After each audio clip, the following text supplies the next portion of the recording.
太好了，阿平的入戶小花園終於建好了，以後就可以在家門口種上各種美麗的鮮花了。在他用心打理下，這個簡單的新家也變得越來越溫馨了。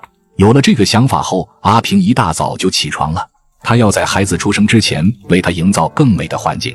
很快就在门口的空地上忙活起來了。儘管挺着大肚子，但阿平仍然努力地翻着土地。好在今天天氣不热也不冷，很適合幹活。不出1個小時，院前那塊雜草就被他整理乾淨了。接下來，阿平上山砍了一些粗壯的竹子，沒有電鋸，他就用老式柴刀一根根砍斷，再劈開，做成均勻的竹條。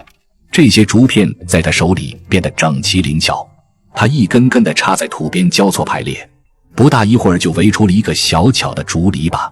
儘管沒有用到任何繩索或釘子，但整個結構卻意外的牢固美觀，真是太好了。以後這片土地即將變成小花園了。整理完畢後，阿平感覺今天還挺早，反正閒着也是閒着，於是戴着草帽準備出去尋找山貨。他想現在多賺些錢，為孩子出生做準備。今天沒走多遠，他來了家附近的山裡。他今天的目標，挖一些木薯賣錢。阿平的动作小心而謹慎，他很清楚自己已經快生了。不到一會兒的功夫，一大堆木薯就被他整理好了。阿平看着眼前已經收拾好的木薯，覺得差不多可以出發了。他將一袋袋木薯裝進事先準備好的麻袋裡，隨後咬着牙把沉甸甸的袋子扛上肩膀。阿平今天沒有去集市，就在附近村民家挨戶推销，因為今天挖得太少了，没必要再跑那麼遠了。阿平遇到一戶人家，上前詢問後，這位大哥看阿平的價格便宜，於是便向阿平買了一些。完成這筆交易後，阿平繼續踏上推銷之路。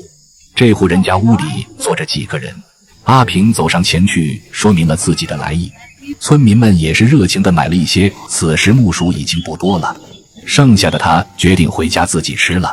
可半道上竟然又碰到了一個小哥，摩托小哥也是很给力，把阿平的木薯全收了。這一趟出門，阿平還是很輕鬆的，沒有跑太遠，但今天賺的錢也足夠阿平一天的開銷了。